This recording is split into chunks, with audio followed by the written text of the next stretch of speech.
एकादेशमा हैन हाम्रो कथाहरू कहानीहरू जोक्सहरू प्रायः जस्तो एकादेशबाटै सुरु हुन्छ। एकादेशमा गइसकेपछि के रहेछ भने एउटा दरबार रहेछ है, ठुलो दरबार रहेछ। अनि दरबार भन्दा बित्तिकै एउटा अफिस संस्थान सम्झ्यौँ न हैन, एउटा कार्यालय त्यस्तो खालको दरबार रहेछ। अनि दरबारमा के रहेछ भने एउटा असाध्यै भ्रष्ट व्यक्ति रहेछ है, असाध्यै भ्रष्ट। जे भए पनि च्याप्पा खाइदिइहाल्छ।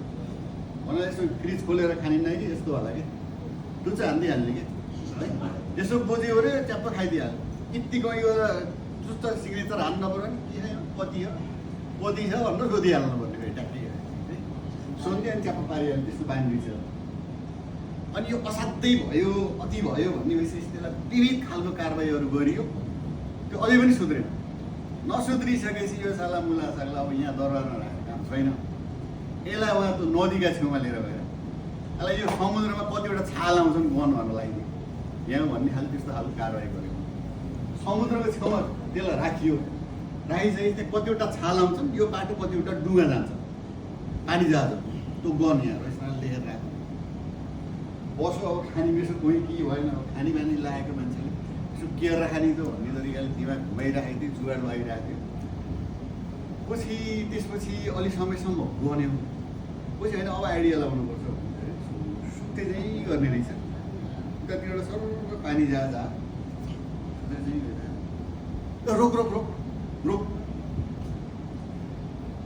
फिर्ता लिएर ब्याग लिएर त पानी जहाज किन यहाँ मलाई दरबारबाट आदेश छ, यो पानी जहाज आउने बेलामा कतिवटा छाल आउँछ कम्ती 1 किलोमिटर अगाडिदेखिबाट पानी जहाजले निकालिराखेका छाल गर्ने भन्ने कुरो त यहीँ आइसकेछस्।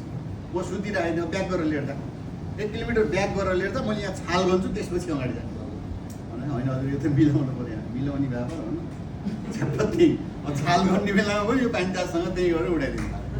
यसो बुझ्न उर्न पठाएर त सल्लाह त भ्रष्ट के गरिरहेछ भनेर होइन। पछि यसो बुझ्दै जाने नदियो पानी जहाजसँग झ्याम पैसा उडाइरहेको छ, झन् बढी बर्बाद भयो त बर्बादै पारो भएन। के गर्ने यार त छोडेन त्यहाँ पनि होइन, त्यसलाई बोला लिएर फिर्ता लिएर आगिम साहबको आदेश आयो दरबारबाट है। अनि दरबारबाट फिर्ता मगाइसकेपछि त्यसलाई अब यो सालेलाई अब लिएर गएर के गर्ने भन्दा यो तबेलामा गोबर छोड्छ, त्यहीँ बस्छ, गोबर फाल्छ बस्छ, यसलाई यताउता राखेर काम छैन।